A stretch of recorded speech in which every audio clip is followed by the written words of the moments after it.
Okay. Now we have to discuss about the body fluids and circulation. First, we have to discuss about theory which is related to body fluids and circulation. Then after that, we have to discuss about multiple choice questions from body fluids and circulation. Body fluids and circulation chapter, also called as human circulatory system. In the body fluids and circulation, first we have to discuss about introduction of circulatory system. Then after that we have to discuss about complete details of human circulatory system. Then if you see the first point, circulatory system is used for transportation of gases, waste produced from the cells, and digested food and hormones. See, circulatory system in organisms, mainly in human beings, used for transportation of oxygen and carbon dioxide. Means in respiration, we have to take oxygen into the lungs. Then oxygen which is enter into the lungs has to transport to different parts of the body, which occurs through the blood.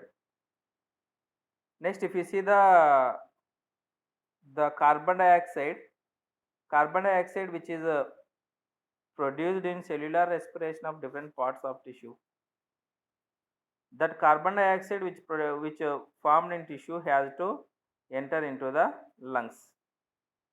This is also happens because of blood. Blood can transport carbon dioxide which produced in tissues into the lungs to outside, and blood can transport the oxygen from lungs to tissue. Then apart from that, the excretory products and the digested food also transported through the blood. We are taking tiffin, dinner, lunch, all that are enter into the digestive tract. In digestive tract, that food is digested. The digested food molecules has to reach to the different parts of the body, and it should be enter into the cells for production of energy. The digested food from the digestive tract transported through the blood and reach to tissues, and in tissues it is used for the production of energy. Then hormones. Hormones are produced from the endocrine glands. That endocrine glands not contain ducts, hence hormones which are formed or which are produced or which are secreted from endocrine glands transported through blood to reach different parts of the body, and there they will do its action. That is the first point. Next, second point, simple organisms like sponges and coelenterates circulate water from their surroundings through their body cavities to facilitate the cells to exchange their substance. If you see the simple organism like sponges, it is one sponge. Example for this sponge is a cycon. It is cycon. It is one type of sponge. If you see here, circulation of water into the body and outside the body responsible for the transportation of different types of substances in lower organisms like the coelenterates and the sponges. Here when water enter into the body in sponges, it will bring the food into the body. Then when water is leave from the body, it will be remove the waste products which are produced in a body. Then third point, blood and lymph are body fluids in higher organisms include humans. If you see the human beings and higher organisms, they contain two types of body fluids, that is blood and lymph. Both blood and lymph are used for the transportation of different types of substances within the body. Next, if you see the study of blood is called angiology. Angiology. Sorry, study of not blood. Blood is hematology. Study of blood circulatory system. Vascular system or circulatory system is called angiology.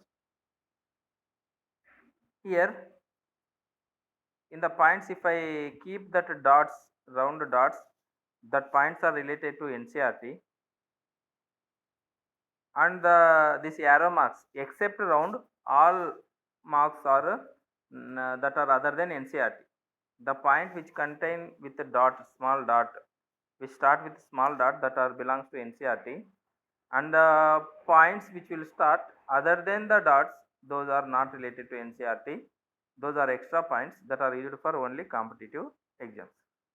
Here what happens here, these 2 points, the 2 points not related to NCRT. Why? Because those are not start with the dots. Okay, the study of blood circulatory system or blood vascular system is called angiology.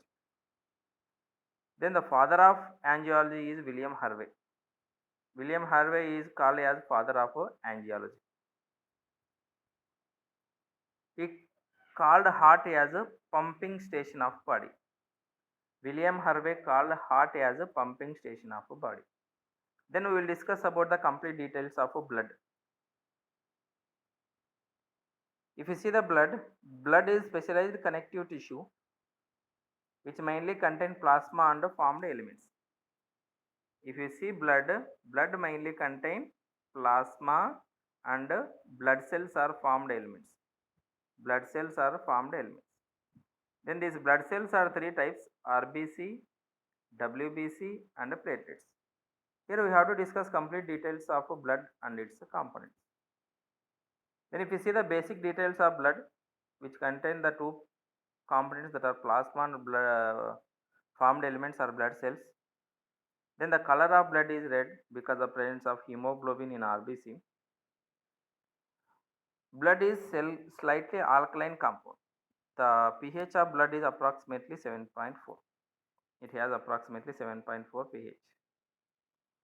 Then the study of blood is called hematology. Hematology is a study of blood. This blood is circulated in a cardiovascular system of the body. Then the total volume of blood which present in adult human being is about 5 to 6 liters. About 5 to 6 liters of blood is present in human beings. The percentage of total volume occupied by RBC is called hematocrit value. Hematocrit value. That are the basic details of blood. Then we have to discuss about the components of blood. Blood mainly contain two components, that is number one is plasma and number two is formed elements. First we will discuss about complete details of plasma of blood. After that we will discuss about complete details of formed elements. If you see the blood,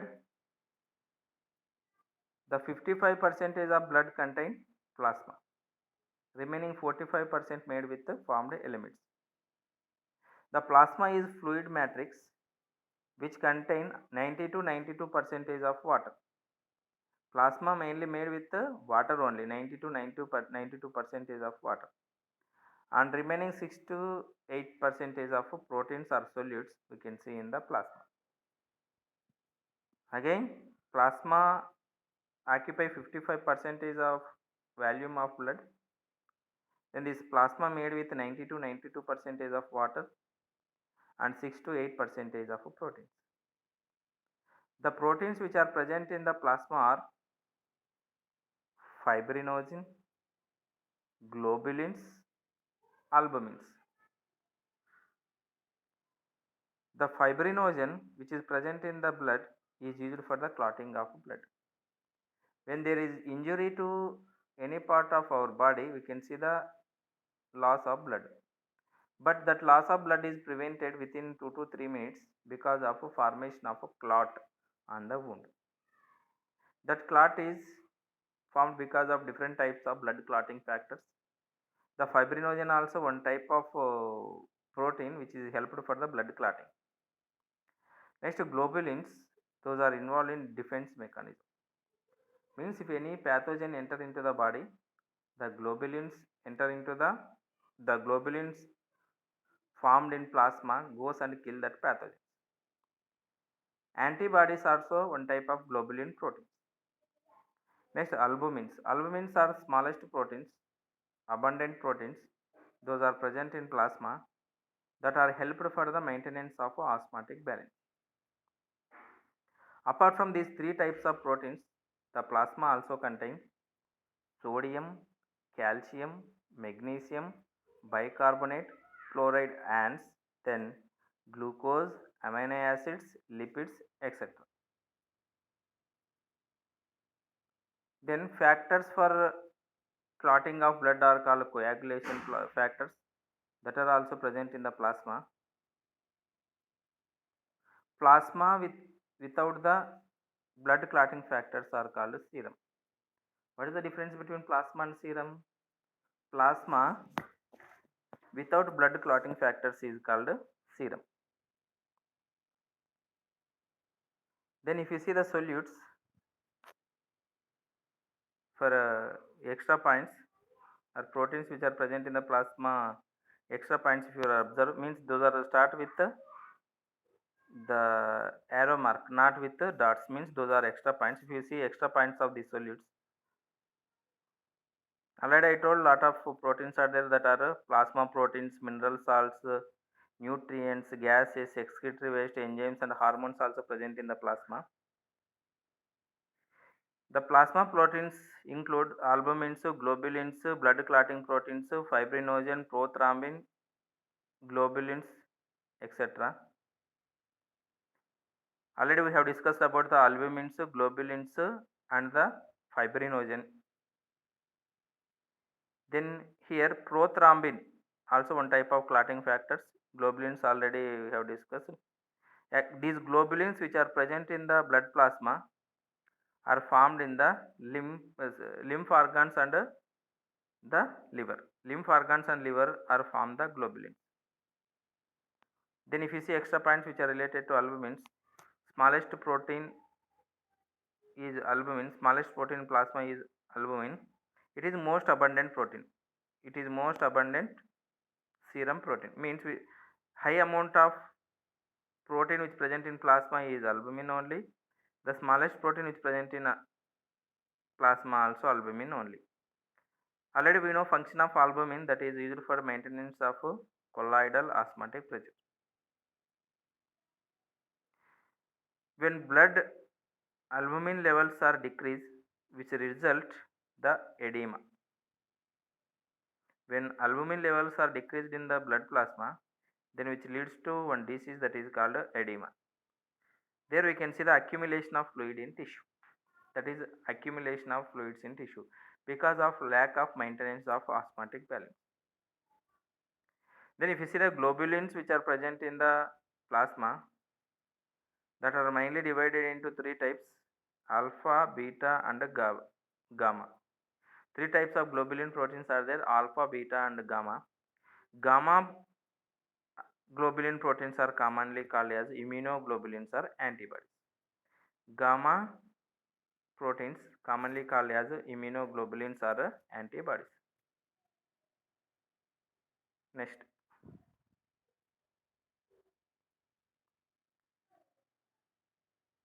plasma proteins which are present in the plasma are act as acid base buffers and they maintain pH 7.4. Then we have to discuss about formed elements. Until now we have discussed about the blood plasma which contain three types of proteins that are albumins, globulins and fibrinogen. Then after that we have to discuss about second part of blood, that is formed elements or blood cells. Formed elements are blood cells. The, the blood cells are formed elements which are present in the blood, mainly divided into three types, that are erythrocytes which are called as red blood cells, leukocytes which are also called as white blood cells or white blood corpuscles, platelets which are also called as thrombocytes. Then the formation of blood cells is called hemopoiesis or hematopoiesis. The process of formation of blood cells is called hemopoiesis or hematopoiesis. Actually, in our body, these blood cells are formed from the bone marrow But if you see the embryonic stage, before formation of bone, blood is present in the embryo that is formed from the yolk cell. In embryonic stage, at starting, blood cells are formed from the yolk sac. Later, in embryonic stage, blood cells also form from liver and spleen. Hence, liver and spleen in embryonic stage are act as a hematopoietic tissue or hematopoietic organ. Hematopoiesis means formation of blood cells. Hematopoietic organ or hemopoietic tissue is called as hemopoietic tissue means that is tissue which form the blood cells. Next, finally, bone marrow is formed in embryo. Then bone marrow will take the function of liver, spleen, and yolk sac. Already I have told that the blood cells are mainly divided into three types, that are red blood cells, white blood cells, and platelets. First, we have to discuss about red blood cells. After that, we have to discuss about white blood cells. Finally, we have to discuss about platelets. Red blood cells are also called as red blood corpuscles or erythrocytes. All are same words only. If you see the shape of erythrocytes or red blood corpuscles or red blood cells or RBC, that is circular in mammals.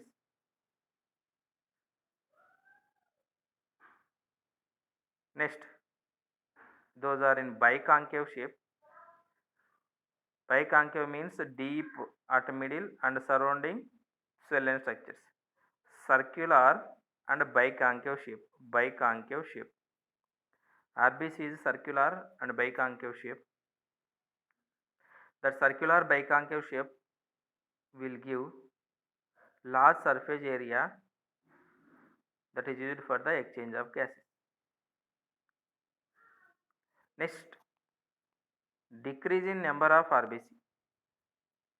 Decrease in number of erythrocytes or number of RBC is called erythrocytopenia. Erythrocytopenia. Then which leads to the dangerous condition, that is anemia. Erythrocytopenia may leads to dangerous condition anemia. An abnormal rise in RBC count is called polycythemia. Abnormal increase of RBC is called polycythemia. Here what happen?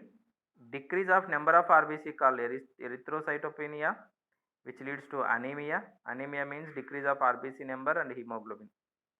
Then abnormal increase of RBC is called polycythemia. Here, shortage of oxygen in body stimulate the kidneys to release erythropoietin. Erythropoietin is hormone which is produced from the kidney that is helped for the erythropoiesis or formation of RBC. Erythropoietin helps in formation of RBC. Here erythropoietin stimulates the bone marrow to increase the production of RBC. Then here vitamin B12 and folic acid are required for the formation of RBC.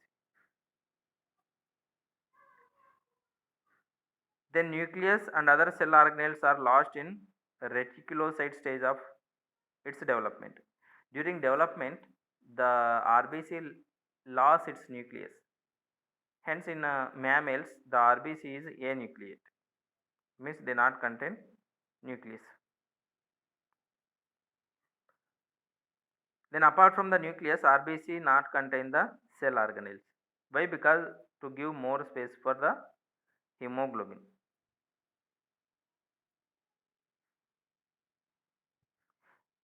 Erythrocytes are most abundant cells in blood than other blood cells. The number of RBC for 1 cubic mm of blood is 5 million to 5.5 million. 1 cubic mm of blood of healthy human beings contain approximately 5 million to 5.5 million of RBC.